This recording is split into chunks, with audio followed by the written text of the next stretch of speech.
하나님 말씀 로마서 8장 12절로 17절 말씀입니다. 그러므로 형제들아 우리가 빚진 자로되 육신에게 져서 육신대로 살 것이 아니니라. 너희가 육신대로 살면 반드시 죽을 것이로되 영으로서 몸의 행실을 죽이면 살리니 무릇 하나님의 영으로 인도함을 받는 사람은 곧 하나님의 아들이라. 너희는 다시 무서워하는 종의 영을 받지 아니하고 양자의 영을 받았고 우리가 아빠 아버지라고 부르짖느니라. 성령이 친히 우리의 영과 더불어 우리가 하나님의 자녀인 것을 증언하시나니 자녀이면 또한 상속자 곧 하나님의 상속자요 그리스도와 함께한 상속자니 우리가 그와 함께 영광을 받기 위하여 고난도 함께 받아야 할 것입니다. 아멘. 우리가 구원받을 때가 이때이기에 예수 그리스도의 구원의 복음을 우리에게 들려주시고 성령을 부어 하나님의 자녀 삼아주신 아버지 하나님을 찬양합니다.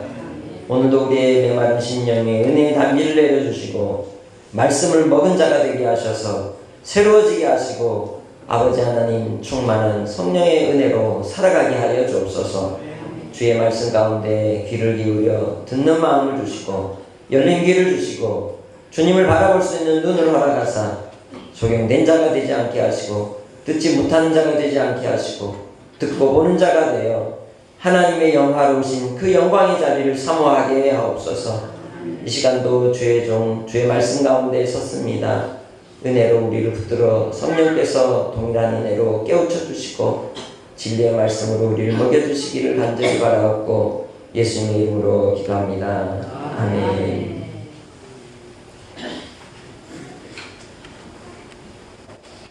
우리는 21세기 첨단의 시대를 살아갑니다. 그러나 사람의 목숨을 첨단 과학도 어찌할 수 없는 것이죠. 하나님께서 세상에 대해서 징계하실 때 그 징계의 방법이 세 가지라고 말씀을 드린 적이 있습니다.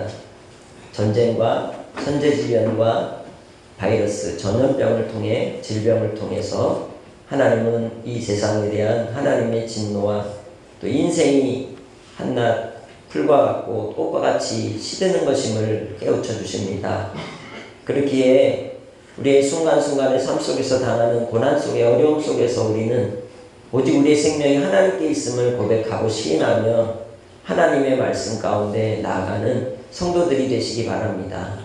세상에 그 무엇이 소중하다 할지라도 생명같이 귀한 것이 없습니다. 천하를 얻어도 생명 잃으면 무슨 소용이 있겠습니까? 그렇기에 우리에게 영원한 생명을 주신 예수 그리스도를 만나는 믿음의 성도들이 되시기를 주의 이름으로 축복합니다. 우리의 삶 속에서 살아갈 때에 우리는 우리의 삶의 소유를 이제 자녀에게 물려주고 또 넘겨주게 되죠. 그래서 그 유산을 이어받는 사람을 상속자라고 그렇게 말합니다. 상속자라고 할 때 그 상속자는 혈통을 따라서 난 또 내 자녀에게 특별히 그 마음을 따라서 넘겨주게 되는 것이죠. 그러니까 자녀가 아니고 유산을 이어받을 자가 아니면 그 자격이 없으면 결코 상속자가 될 수 없습니다. 그런데 오늘 본문의 말씀을 통해서 볼 때 상속자 곧 하나님의 상속자로 우리를 그리스도와 함께한 상속자로 우리를 부르셨다고 로마서 8장 17절에 말씀하고 있습니다. 그 상속자의 자격이 자녀에게만 주어졌음을 분명히 17절을 시작을 합니다. 그러면 과연 우리는 하나님의 자녀일까요? 여러분 하나님의 자녀입니까? 예수 그리스도를 믿는 자만이 하나님의 자녀가 될 수 있습니다. 혈통으로나 육종으로 사람의 뜻으로 나는 것이 아닙니다. 하나님의 은혜 가운데 하나님의 뜻 가운데 택한 자가 하나님의 상속자 자녀가 되는 것입니다. 아무리 나이가 어리다 할지라도 믿음을 하나님께로부터 받은 사람은 하나님의 자녀입니다. 확실한 믿음의 증거를 따라서 우리를 하나님의 자녀로 삼아주셨다면 하나님의 상속자가 된 줄 믿습니다. 아무리 교회를 열심히 다니고 많은 일들을 이뤘다 할지라도 믿음이 없이 내 행위로 내 인생의 삶 속에서 내 수고로 몸으로만 밤새 수고한 베드로와 같이 그물을 내리는 인생을 살았다면 그것은 아무것도 아니라는 것이죠. 예수님을 만나야 합니다. 예수 그리스도의 십자가의 구속의 은혜를 삶을 통하여 체험할 때에만 바로 하나님의 자녀가 될 수 있는 것입니다. 그렇기에 하나님의 뜻으로 태어난 하나님의 자녀들이 되시길 주의 이름으로 축복합니다. 문제는 자녀가 되는데 장애물이 있습니다. 죄입니다. 죄가 무엇입니까? 그것은 바로 하나님을 마음에 두지 않는 것입니다. 하나님을 사랑하지 않는 것이 죄라는 것이죠. 이 세상을 창조하신 하나님, 이 세상을 만드신 하나님, 우리의 생명의 근원 되시는 하나님을 마음에 두기를 싫어하는 것이 죄라고 말할 수 있습니다. 내 인생은 나의 것, 내 마음대로 살아가는 것, 그것이 바로 하나님을 마음에 두기 싫어하는 죄라고 말할 수 있습니다. 태초에 하나님께서 천지를 창조하시고 사람을 만드실 때에 특별히 하나님의 형상을 닮은 자로 닮은 존재로 만드셨습니다. 그리고 하나님은 우리와 인간과 교제하기를 기뻐하셨고, 또한 그 교제 속에서 하나님은 하나님의 그 모든 소유를 사람에게 주셨습니다. 그렇게 인간은 원래 영광의 상속자라고 말할 수 있다는 것이죠. 그러나 그 마음에 사탄의 유혹으로 인하여 영광을 빼앗기고 범죄함으로 하나님과 같이 되려고 하는 그 탐욕에 빠져 육신의 정욕과 안목의 정욕과 이생의 자랑에 우리도 여전히 아버지의 사랑이 없는 채 세상의 사랑 속에 그렇게 살아가는 인생이 되고 말았습니다. 그렇게 우리의 수고로움이 우리의 삶에 많은 것을 이룬 것 같으나 빈손으로 돌아가는 인생이 되고 많은 것이지요. 오직 예수 그리스도 아니고서는 우리가 하나님의 영광을 상속받을 수가 없는 것입니다. 예수 그리스도께서 우리를 위하여 십자가의 죽으심으로 우리에게 다시금 바로 영광의 신분을, 또한 영광의 상속자로 우리를 회복시켜 주셨습니다. 예수 그리스도께서는 기름 부음 받은 자로서 선지자로 제사장으로 왕으로서의 사명을 감당하시되 하나님의 나라와 권세와 영광을 받으시고 이 땅에 오셔서 우리를 위하여 아담이 범죄하였던 그 범죄를 이기시고 시험을 승리하시고 우리를 하나님께로 접붙여 화목해 한 존재가 되게 해주신 줄 믿습니다. 지난주에 우리의 신앙의 줄다리기에서 다뤘던 말씀의 내용처럼 예수님이 광야에서 40일 금식하시고 받으신 그 세 가지 시험은 선지자로서의 시험, 제사장으로서의 시험, 왕으로서의 시험이었습니다. 곧 하나님의 아들로서의 상속자임을 증거하는 시험이었던 것입니다. 그 첫 번째 시험이 무엇이었습니까? 먹는 문제였습니다. 그러나 예수님은 뭐라고 말씀하셨습니다. 먹는 문제가 아니라 바로 사람은 하나님의 말씀을 먹고 사는 존재라고 가르쳐 주셨다는 것이죠. 우리는 하나님의 말씀을 먹고 사는 선지자의 영광을 받은 하나님의 자녀인 줄 믿습니다. 땅의 수고로움 속에서 우리가 고생하고 유리하고 또 고난과 환난과 시련이 있고 잘 나가는 것 같다가도 갑자기 브레이크에 잡히고 또 사고가 나서 멈춰버리는 인생이 되고 병상에 누워있을 수 있는 인생이 될 수도 있지만, 그러나 우리는 하나님의 말씀으로 먹고 사는 선지자로 하나님 앞에서 하나님의 상속자의 은혜를 입은 주의 백성인 줄 믿습니다. 우리 이 땅에 우리의 먹고 마시는 문제 속에 연연하며 살아가지만, 그러나 그 속에서도 우리는 다시금 하나님을 붙잡습니다. 다시금 하나님께 깨어있는 존재가 되는 줄 믿습니다. 예전에는 교회마다 철야를 하고 밤새 기도하며 밤을 밝히던 기도의 사람들이 많았습니다. 그러나 요즘은 저녁 시간에 평상시에도 기도하러 오는 이들이 그리 많지 않습니다. 하나님의 상속자라면, 하늘의 상속자라면, 말씀으로 먹고 사는 하나님의 자녀라면 그 말씀으로 기도해야 되는데 우리는 깨어있지 못합니다. 그러니 어찌 하늘의 상속자라고 말할 수 있겠습니까? 하나님의 은혜를 체험한다고 말할 수 있겠습니까? 인생의 고난과 시련을 통해 하나님은 우리를 훈련하실 때 기도의 훈련장으로 우리를 불러주십니다. 기도에 깨어 하늘의 상속자로서 선지자로서의 시험 속에서 승리할 수 있는 하나님의 백성들이 되시길 주의 이름으로 축복합니다. 기도의 자리에 나아갈 때 우리는 하나님 앞에 선지자적 삶의 시험을 이길 수 있는 것입니다. 주께서 말씀으로 사단의 시험을 이기셨듯이 우리 이 세상 속에서 먹고 마시는 문제 속에 우리가 유혹을 받을 때, 고민하고 근심할 때에 오직 주의 말씀을 통하여 기도로서 능히 이길 수 있는 줄 믿습니다. 예수님께서 광야 40일 금식하시고 줄이셨기에 그 시간은 금식하고 줄인 시간이 아니라 성령의 충만함을 입는 시간이었고 하나님의 은혜를 입는 시간이었고 하나님 아버지의 뜻을 받는 시간이었습니다.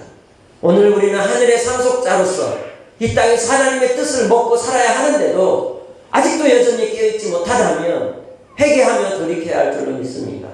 하나님의 자녀는 하나님의 음성을 듣는 자입니다. 하나님의 말씀을 귀 기울여 듣는 자라고 말할 수 있다는 것입니다.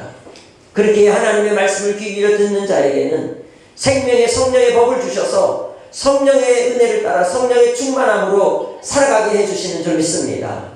육신의 생각에 빠지지 아니하고 사망의 길을 걸었던 자리에서 돌이켜 생명의 길, 영의 생각에 하나님께 나를 맡기고 살아가는 존재라고 말할 수 있다는 것이죠. 그렇기에 우리가 주님 안에 빚진 자로서 육신대로 져서 육신대로 사는 인생이 아니라 이제는 성령으로 몸의 행실을 죽이며 믿음 가운데서 싸워 나아갈 수 있는 깨어있는 믿음의 성도들이 되시길 주의 이름으로 축복합니다. 우리의 육신의 정욕, 세상의 여러 유혹 속에서 우리가 이기며 또한 우리의 마음의 욕심들을 불태울 수 있는 방법은 다른 데 있지 않습니다. 주님께 기도하는 것입니다. 기도를 통하여 이사야 선지자에게 하나님께서 제단의 숯불로 그의 입술을 태우신 것처럼 우리의 부정함과 우리의 불의함과 우리의 죄악들을 태우시고 하나님을 볼 수 있게 해주실 줄 믿습니다.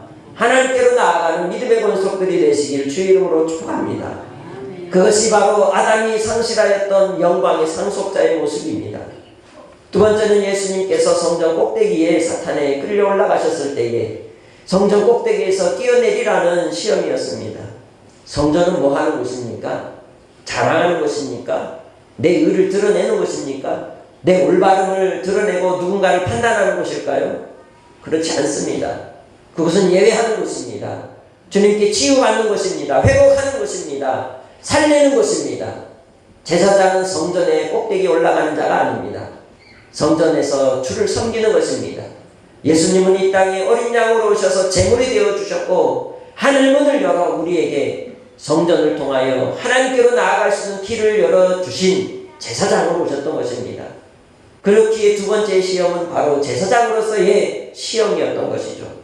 그때 우리 주님께서는 하나님을 시험치 말고 오직 하나님만을 경배하라고 외치셨습니다. 이 땅에 우리는 하나님을 섬기는 자들입니다. 예배하는 자라고 말할 수 있다는 것이죠. 우리 날마다의 삶이 과연 예배자로 살고 있습니까? 가정에서, 직장에서, 학교에서 내 삶의 현장이 과연 예배자라는 것이죠. 주님을 찬송하는 자가 예배자라고 말할 수 있습니다. 주께 감사하는 자가 예배자라고 말할 수 있습니다. 입술에 불평, 불만이 가득하고 항상 세상 속에서 부정된 모습만을 바라보며 비평하는, 비난하는 인생으로 산다면 결코 하나님의 그 영광을 누리는 상속자라고 말할 수 없습니다. 세상의 그 어둠 속에서도 하나님의 빛을 가지고 내 안에 숨겨주신 그 소금의 맛을 내며 하나님 앞에 예배자로 더 낮은 자리에 낮아지는 것입니다. 나를 희생하는 것입니다. 나를 주님 앞에 복종시키며 드리는 자가 바로 하늘의 상속자라고 말할 수 있다는 것입니다. 예수 그리스도께서 나를 위하여 십자가를 지시고 고난을 당하시고 우리에게 영원한 생명을 부활의 소망으로 주신 천절매가 되셨다면 나도 이제 우리 안에 있는 예수 그리스도의 영으로 말미암아 인도함을 받는 하나님의 백성들이 되시길 주의 이름으로 축복합니다.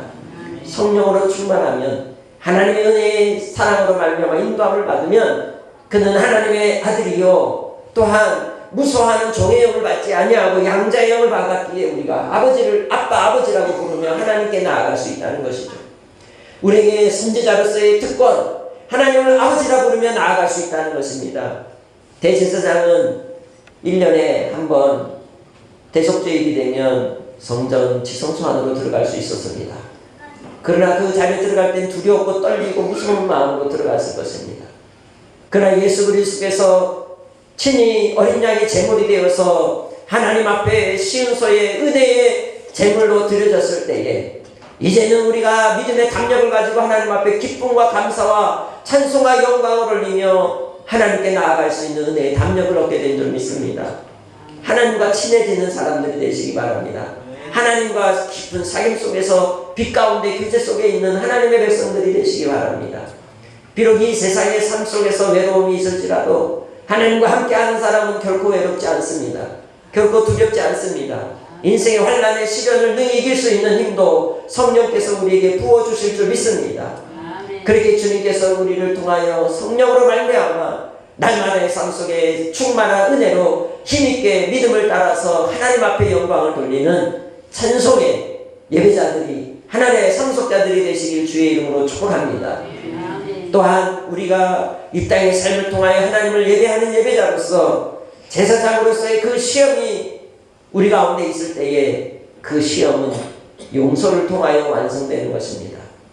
예수 그리스도께서 십자가에 죽으실 때에 죄 있는 인생들을 용서하시고 속죄의 기도를 올리셨던 것처럼 오늘 우리는 이 땅에서 이해할 수 없는 상황과 억울함과 오해와 누명과 고통과 시련의 그러한 모든 상황을 지나갈 수 있으나 하늘의 상속자로서 우리는 그 모든 것을 능히 예수 그리스도의 보배로운 피로 용서하며 이길 수 있는 줄 믿습니다. 하나님께서 우리에게 주신 제사장의 사명, 제사장으로서의 하늘의 그 상속자로서 날마다의 삶 속에 성령의 은혜를 힘입어 이제는 용서하며 사랑하며 하나님의 영광을 맛보며 살아가는 예배자들이 되시기를 주의 이름으로 축복합니다. 주님께서 세 번째로 시험을 받을 때는 산 꼭대기에 올라갑니다. 그리고 그 꼭대기에서 천하만국을 보여주면서 이것을 다 자기에게 예수님께 절하면 주겠다고 말합니다. 그때 예수님은 사탄아 물러가라 말씀하시죠.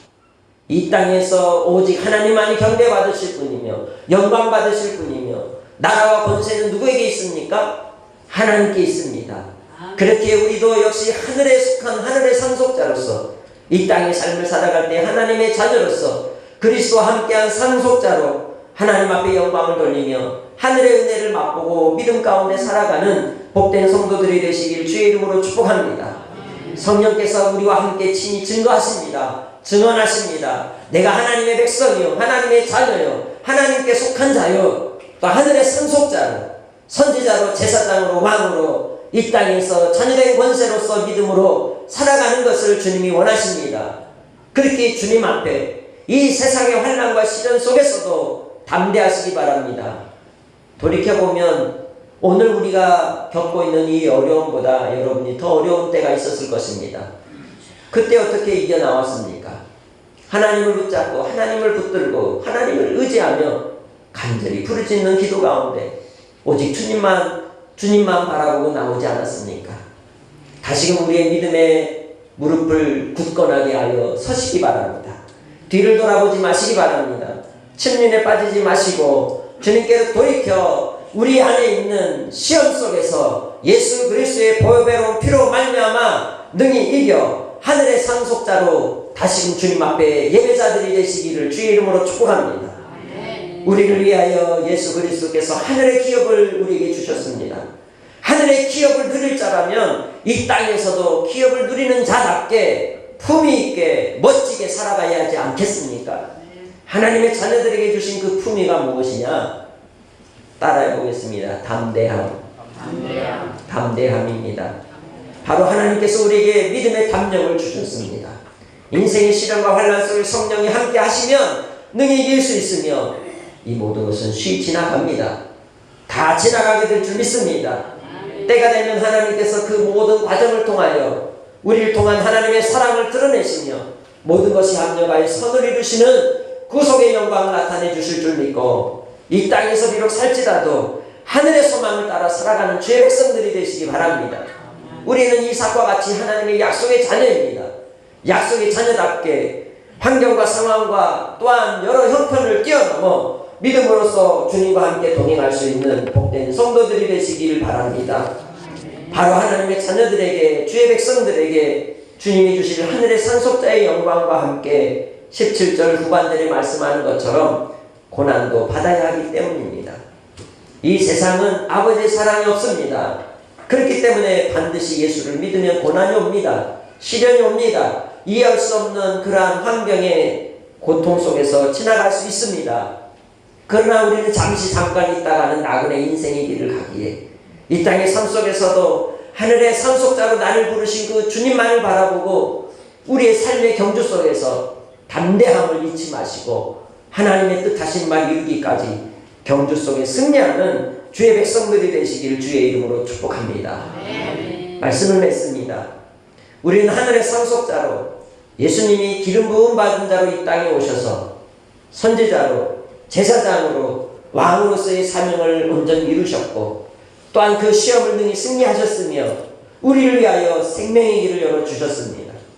이제 하나님의 자녀된 우리가 그 길을 걸어갈 때에 그리스도와 함께 걸어가는 그 길에 고난이 함께 있겠지만 우리도 역시 주님의 선지자로 제사장으로 왕으로서의 사명과 또한 권세를 따라 믿음으로 선포하며 하나님 앞에 기도하고 가까이 나아가고 주님과 사귐 속에서 능히 이겨나갈 수 있는 주의 백성들이 되시기 바랍니다.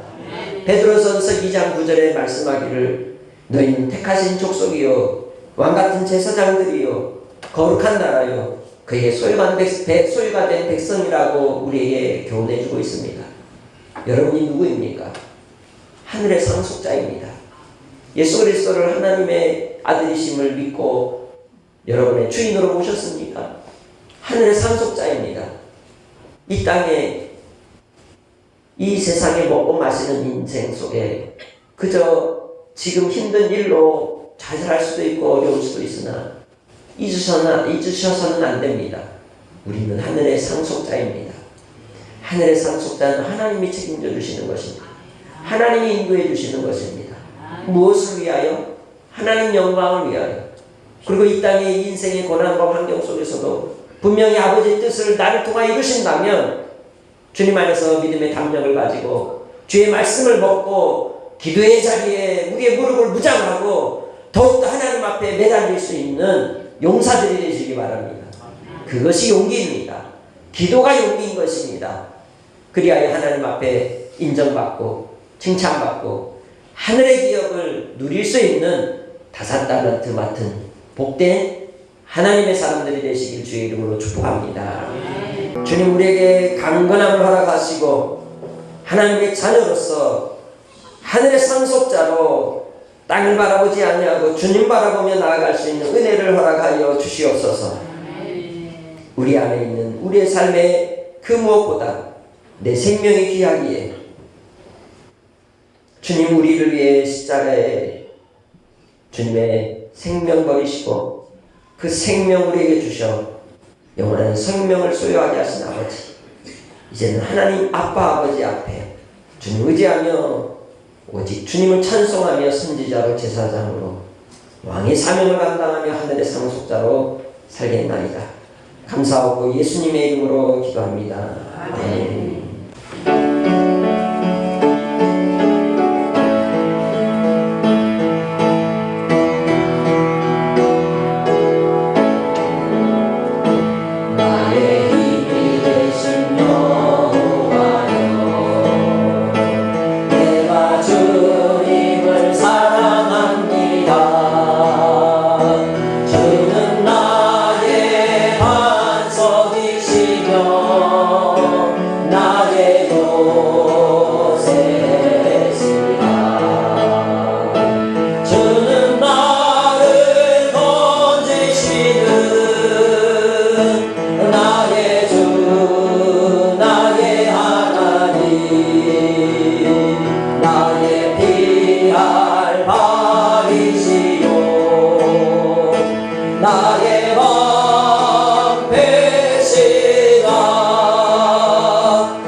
지금은 우리 주 예수 그리스도의 은혜와 아버지 하나님의 무한하신 사랑하심과 성령님의 감화 감동이로 교통하시는 은혜가 이 땅에 선지자로 제사장으로 왕의 직분을 감당하시고 영원한 구원의 주가 되시고 우리를 위하여 하늘의 상속자로 자녀 삼아주심에 감사하며 또한 그 사명 감당하는 금거주일께 모든 믿음의 권속들 심령과 가정과 삶의 앞길 위에 이 나라 이 민족과 선교사님들 위에 이제로부터 영원토록 함께 있을지어다. 아멘.